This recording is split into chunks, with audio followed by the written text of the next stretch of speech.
Okey, bismillahirrahmanirrahim. Assalamualaikum warahmatullahi wabarakatuh dan selamat pagi.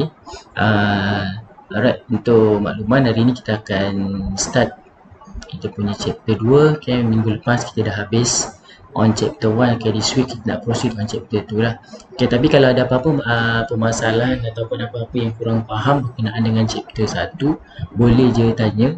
Okay, melalui pembacaan yang telah kamu lakukan, boleh je tanya melalui WhatsApp ataupun kelas-kelas online yang kita lakukan. Okay, untuk hari ni kita akan masuk sikit chapter 2. Okay, chapter 2 ni sebab sebelum ni kita dah belajar berkenaan perkembangan dan history about road.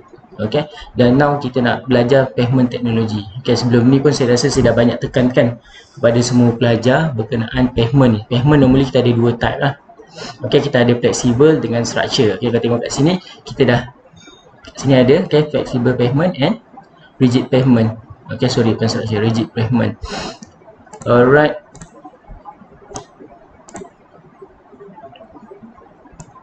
Okay, ni flexible and then this is for rigid. Okay, apa beza flexible dan rigid ni nanti kita go in detail lah. Okay, untuk topik 2 ni kita ada 5 subtopik. Yang pertama kita akan belajar type of pavement. And then yang keduanya dan yang ketiga ini adalah dia punya type flexible. What is flexible and what is rigid? Why we using flexible dan bila kita akan gunakan rigid ni? Okay, and then pavement layer properties. Okay, yang ini is very important lah.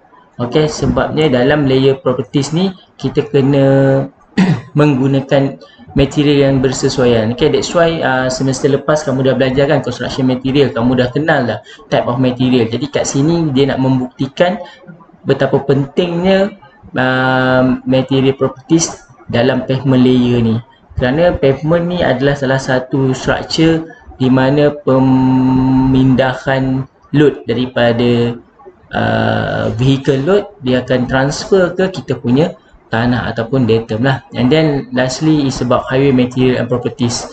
Okay, alright. Okay, for this subject sebenarnya untuk topik ini apa yang student akan dapat selepas habis topik ini, yang pertamanya dapat explain the difference between flexible and rigid pavement. Yang kedua, can sketch structure layer flexible and rigid pavement. Okay, sebab sebelum ni kamu ada belajar kan sketch untuk 3 type of pavement. Okay, tetapi kat sini kita dah fokus on flexible and rigid. Kita dah tak adalah 3 type. 3 type tu adalah history kita punya pavement. Okay, di mana bagaimana inovasi-inovasi yang berlaku terhadap pavement lah. Okay, dan ni adalah the last innovation lah sebenarnya. Okay, maknanya dia nak more on detail berkenaan dengan pavement layer. Lepas tu boleh and then can define the function of each layer road, and then lastly identify highway material and test involved for each layer. Okay, kita dah pilih road layer, kita dah kenal dia punya sifat, dan lastly kita kenalah test. Okay, kita kena pastikan dia punya sifat tu berfungsi dengan baik. Alright. Okay, introduction for unit 2 is modern engineer and contractor make use of a variety of material and construction technique to build road that can handle the high volume and stress of modern automobile. This section will discuss the fundamental knowledge of pavement type, namely flexible and rigid pavement. Okay, then it will explain about the properties and function of pavement structure layer. Okay, jadi actually untuk topik 2 ni dia memang totally bincangkan what is rigid and what is flexible pavement dan apa yang terdapat di dalam layer rigid pavement and flexible. Alright. Okay, number 1 is kita akan belajar. Okay, road structure are designed as multi-layer system that act as composite structure to distribute loading. Okay, ini function Ingat, function pavement to distribute loading vehicle and provide high level service ability over the projected life. Kan, maknanya function of pavement ni untuk distribute load dan memberi keselesaan ataupun memberi yang kata comfortability. Okay, comfortability over projected life ni based on pada kita punya design life lah. Kebiasaannya jalan ni kita design boleh bertahan sebenarnya 5 to 10 years lah. Okay, tapi depends pada condition lah. Kalau condition kita kawasan tu memang tiba-tiba pembangunan yang drastik daripada kawasan kampung dalam masa 3-4 tahun tu dia berkembang menjadi sebuah bandar, itu barulah kita akan mengalami sedikit penurunan projected life ni. Okay, because of kadang-kadang kita propose untuk 5 ke 10 tahun, tetapi dalam masa 3 tahun dah ada pembangunan. That's mean secara automatically bila dah ada pembangunan, number of vehicle ni dah akan bertambah. Okay, bila number vehicle bertambah, automatically loading akan bertambah. Okay, in general, road pavement may be divided into two broad classification. There is flexible and rigid pavement. Okay, kita go one by one. Okay, flexible is what is flexible? Flexible is asphalt pavement which may or may not incorporate underlying layer of stabilized or unstabilized granular material on a prepared subgrade. This type of pavement are called flexible since the total pavement structure bend to accommodate traffic load. They are made of 4 layers, namely the surface course, base course, sub-base course and subgrade. Okay, dinamakan fleksibel sebab dia bend mengikut traffic load. Okay, maknanya kita punya jalan ni dia akan beralun sebenarnya. Okay, dia tak as a rigid structure lah. Okay, maknanya kalau ada daya tu dia akan ikut daya dia, dan tetapi dia ada maksimum dia punya fleksibel tu.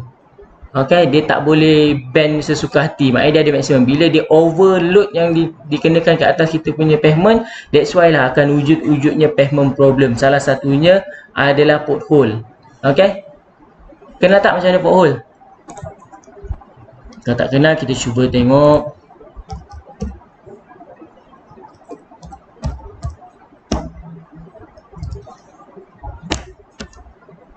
Okay, ini adalah pothole. Okay, ini yang paling banyak sekali berlaku. Okay, yang paling banyak sekali berlaku dekat ni lah jalan raya kita. Okay, functionnya pothole ni dia dah overloading. Salah satu sebabnya lah dia overloading. Okay. Alright, basically kalau sebenarnya on rigid pavement ni kita ada 5 layer. Okay, 4-nya adalah surface course ni yang pertama. Yang kedua base course, yang ketiga sub base course, number 4 is subgrade, tetapi yang atas sekali adalah pavement layer. Okay,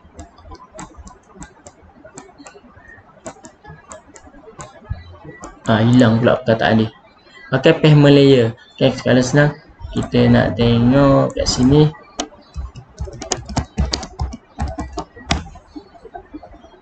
Alright. Okay, ini yang tadi kita tengok. Okay, kita punya ni ada surface course. Okay, betul. Alright, sorry. Okay, maaf. Dia ada, okay, ni ada surface course, base course and sub base course. Another one is subgrade. Okay, subgrade ni adalah kita punya tanah asal. Okay, subgrade tanah asal kita. Jadi dia ada 4 kan, tetapi dekat surface course ni dia ada 2 lah. Okay, kat sini. Okay, kita tengok gambar yang ni detail lah. Gambar ni lagi detail. Alright, dia ada 5 layer di mana okay, subgrade ni existing soil, subbase ni adalah tambahan kita, base course juga tambahan, dan 4 dan 5 binder and surface course ni adalah kita punya apa? Alright, kalau gambar ni adalah surface course kita. Maknanya surface course kita ada 2, binder layer and surface layer. Binder dengan surface layer ni adalah benda yang sama. Dia adalah kita punya pavement lah, yang warna hitam tu. Yang membezakan dia adalah dia punya size of aggregate lah, penggunaan size of aggregate. Okay, and then dia punya layer pun ada sedikit berbeza. Okay, binder layer ni function dia adalah untuk transfer surface layer punya load kepada base course. Okay, ni nanti kita akan tengok dalam pavement properties. Dan surface course ni didesign untuk receive load from vehicle. Okay, jadi kalau kita tengok nanti dekat surface course ni dia lebih halus sedikit daripada binder. Okay, sebab bila sebelum ni kita dah belajar kan, kita dah belajar berkenaan properties of material. Lagi halus material, lagi kurang kita punya apa? Rongga kan, ruang kosong. Maknanya kita punya ruang kosong tu kurang.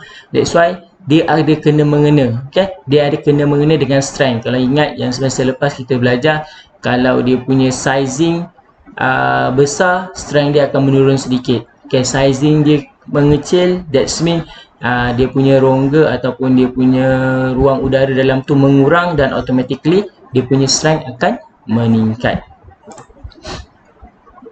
Okay, kita dah itu berkenaan dengan pavement layer lah. Flexible pavement layer. Maknanya dia ada 5 layer. Ni kena ingat ini as a kontraktor terutamanya kamu belajar berkenaan jalan, kamu dah kena hafal lah benda ni. Okay, dia punya ketebalan ni kebiasaannya sama sahaja. Okay, subgrade ni kebiasaan kita prepare. Subgrade ni sebenarnya kita prepare tanah lah. Sekurang-kurangnya 150-300 to 300 mm ni tanah ni mesti di-compact. That's why kalau perasan bila ada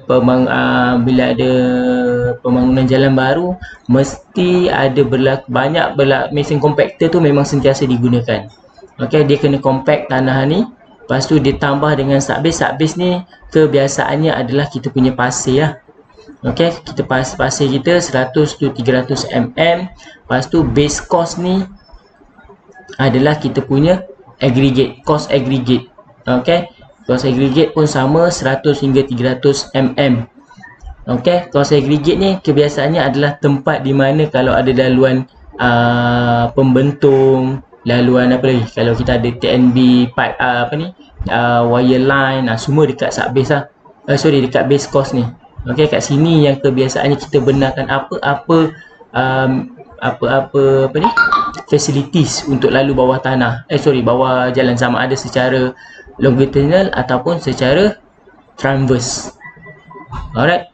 Okay, binder dengan surface cost ni, binder kebiasaannya kita ambil 60. Okay, surface cost kita ambil 50. Jadi total untuk binder 50, 60 adalah wearing cost. Okay, kerana binder dengan wearing ni kita panggil surface cost. Total surface cost adalah 110 mm.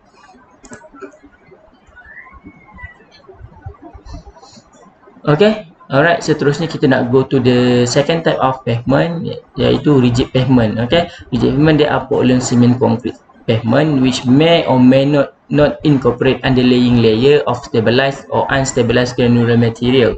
Since PCC is quite stiff, rigid pavement do not flex appreciably to accommodate traffic load. The principal element of rigid pavement structure layer include wearing cost, subbase cost and subgrade. Okay, maknanya untuk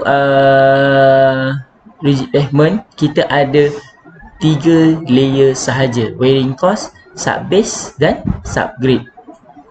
Okay, dia tak ada apa? Kalau tengok kat sini dia tak ada base cost. Okay, sebab apa dia tak ada base cost?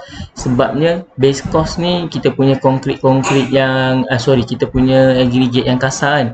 Bila kita tuang, wearing cost kita ni adalah, kalau rigid ni kebiasaannya dia adalah Portland cement concrete.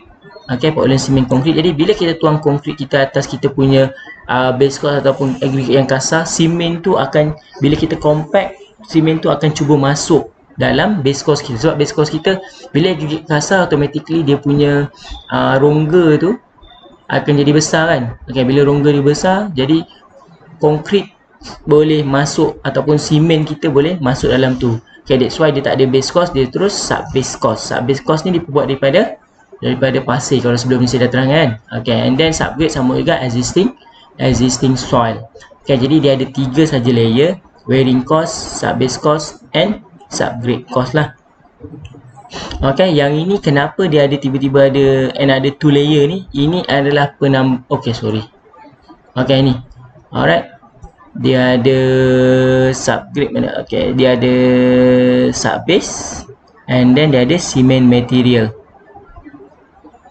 Okay, dan kebiasaannya di dalam konkrit ni kita dah prepare mesti ada reinforce.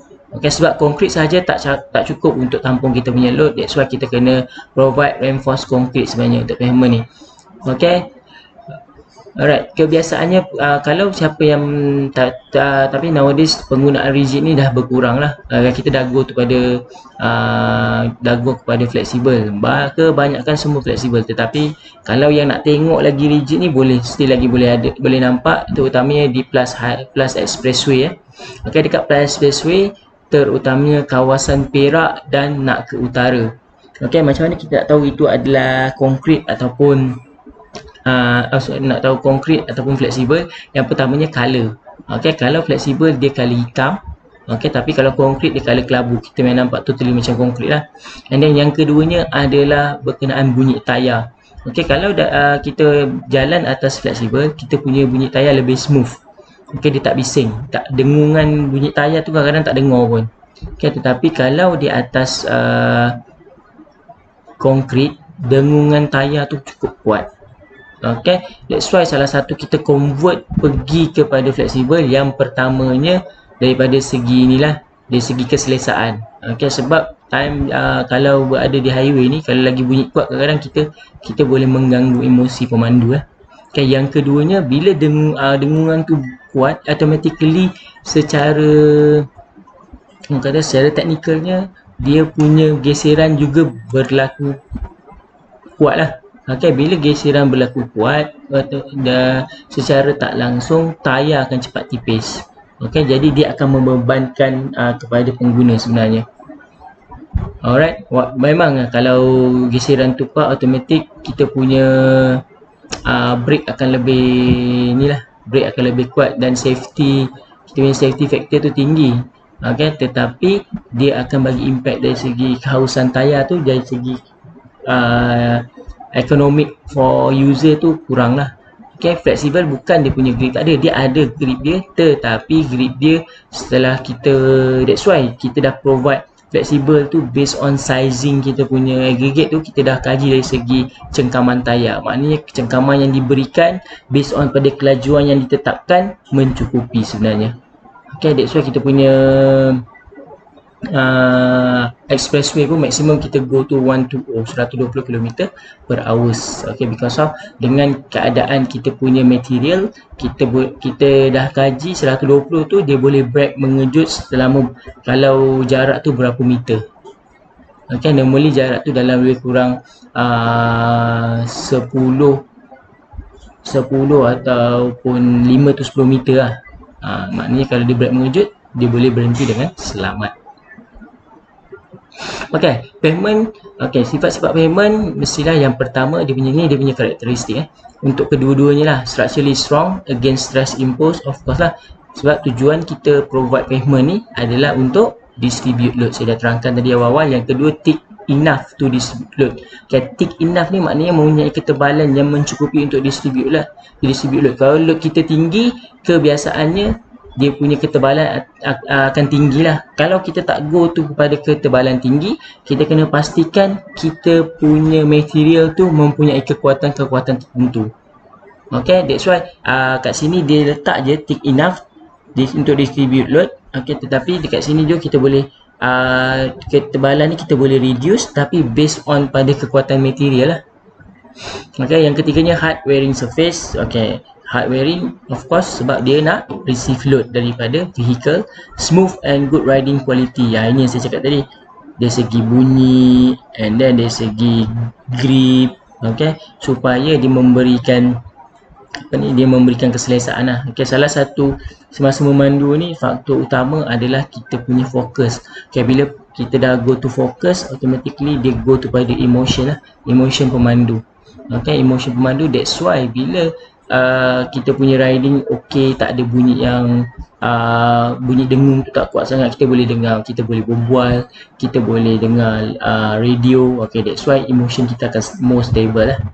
Okay, low friction with wheel. Okay, low friction ni bukan maksud tak ada. Okay, tujuan low friction with wheel ni adalah untuk memberi impact dari segi ekonomi tadi kepada kita punya pemandu. Maknanya tak adalah kebiasaannya kita akan tukar tayar 3 ke 4 tahun kan, ni tak setiap tahun nak tukar.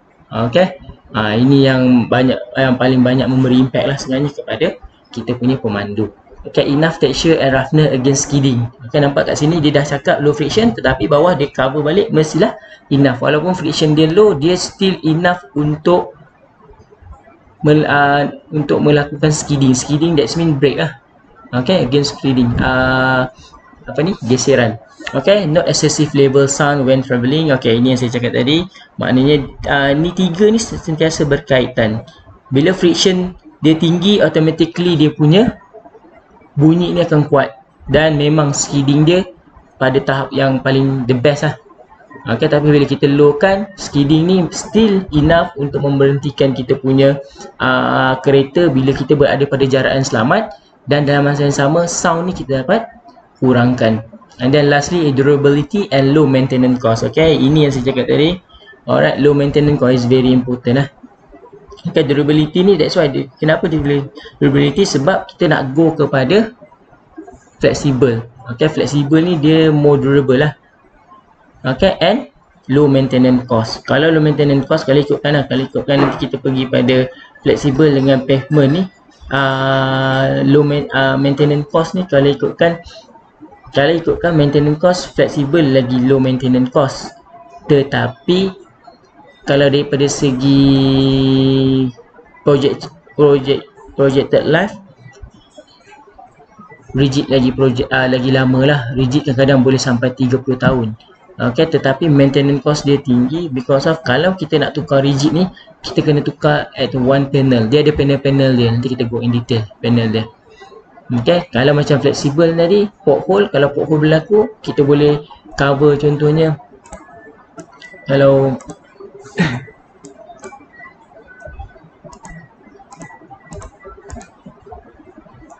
okay, kalau pothole ni berlaku, kita boleh cover just rectangular size je dekat kawasan pothole ni. Tetapi kalau dekat rigid pavement, pothole ni berlaku, kita tak boleh cover macam tu je. Kita kena tukar the one panel of the rigid ni. Okay, because of saya dah terangkan sebelum ni, kita dah belajar berkenaan dengan simen kan.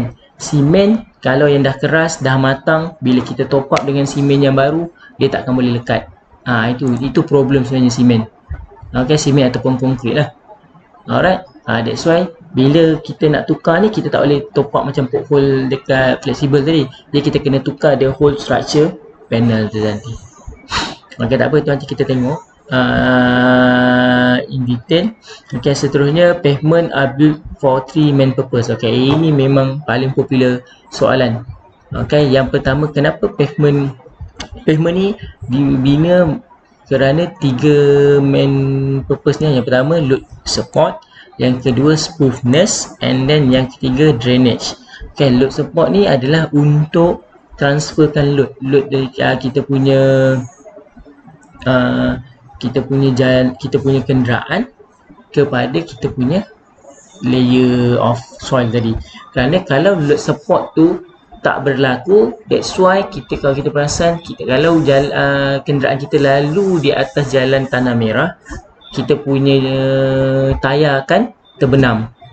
Okay, that's why itu yang dimaksudkan dengan load support. Maknanya kita punya pavement ni ataupun kita punya keadaan jalan ni boleh tanggung kita punya load daripada vehicle ni. That's mean kalau vehicle lalu, dia smooth je.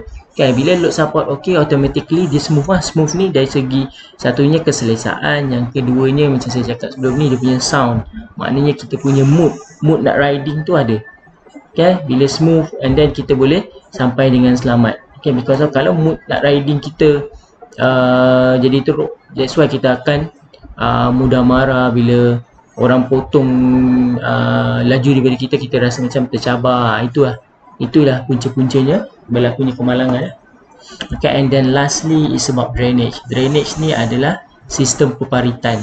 Okay, kita tak nak ada air di atas permukaan jalan, because of dengan adanya air ni, dia menyebabkan kita punya skid resistance tidak boleh berlaku. Okay, kita punya skidding tu tak boleh berlaku. Bila skidding tu tak boleh berlaku, that's why kita akan lebih susah untuk memberhentikan kenderaan apabila ada kecemasan dan kita brake. Okay, ini adalah 3 sebab kenapa pavement dibina. Okay, yang pertama for load support, yang kedua for smoothness, and number 3 is about drainage. Maksudnya kita nak buang air di permukaan jalan for safety lah. Okay, kalau tengok ketiga-tiga ni, dia more on focus pada safety. Okay, load support sebenarnya bila kita punya kenderaan boleh lalu atas jalan, jadi kita boleh, orang kata kita boleh sampai ke satu destinasi dengan selamat. Yang smoothness more on pada kita punya emotion lah, kita punya attitude. Alright, that's why kita akan sampai ke destinasi dengan selamat juga. Dan lastly is about drainage, is about skidding ataupun brake system semasa kecemasan ataupun waktu-waktu tertentu. Okay, alright, kita dah habis 2.1 berkenaan dengan type of pavement. Okay, saya dah ceritakan apa function pavement, apa type of pavement. Lepas tu kita dah masuk sifat-sifat pavement yang perlu ada. Dan lastly kita dah masuk berkenaan kenapa kita buat pavement dan apa main purpose dia lah. Maksud dia, kalau kita dah kat sini saja dah ada 4 point. Okay, yang pertama tadi apa? Okay, type of pavement maknanya road pavement punya function. Lepas tu dia punya type ada 2. Each type ni ada in detail dia. Kalau for flexible ada 5 layer. Kalau rigid ada 3 layer. And then pavement characteristic. And lastly about main purpose for pavement. Okay, main purpose for pavement. Okay, ini ramai student tukar. Okay, main purpose for pavement dengan karakteristik ni. Okay, karakteristik lain Karakteristik adalah sifat jalan tu sendiri. Okay, main purpose kenapa jalan tu diwujudkan. Okay. Kalau senang nak bezakan, okay, sifat karakteristik adalah sifat kita as manusia, dan main purpose kenapa kamu buat ada di KKTM ni, apa yang kamu nak. Okay, kamu nak dapatkan ilmu dan untuk keluar dengan segulung diploma. Okay, ada apa nak tanya boleh WhatsApp saya ataupun WhatsApp in group, ataupun kita share saja persoalan-persoalan di dalam Teams. Okay, kalau tak ada apa-apa, saya tamatkan dulu untuk pembelajaran hari ini, dan hopefully semua boleh semua boleh faham. Dan untuk task hari ini adalah saya nak kamu lukis 2 type of pavement ni tadi. Okay, masing-masing lukis, tak payah in detail siap dengan apa ni tadi, siap dengan sizing ataupun thickness ni, tak payah. Yang penting saya nak kamu lukis apa beza rigid pavement, dan yang keduanya apa layer of flexible pavement. Okay, benda ni kena tanam betul-betul dalam kamu punya kepala, sebab benda ni akan kamu guna sampai habis kamu belajar. Sebab kamu dalam department highway kan, kamu kena tahu terutamanya fleksibel ni. Okay, saya nak itu task hari ni. Yang pertama lukis flexible pavement punya layer, yang keduanya lukis rigid pavement punya layer. Okay, kalau tak ada apa-apa kita dismiss kelas kita. Terima kasih atas tontonan anda semua, dan kita jumpa lagi minggu hadapan pada hari Ahad untuk kita sambung pada subtopik yang seterusnya. Kita akan masuk pada in detail flexible pavement structure. Kat sini kita akan tengok lah, okay, macam mana load distribution tu berlaku. Okay, kalau tak ada apa-apa, saya sudahi dengan Assalamualaikum. Sekian, terima kasih.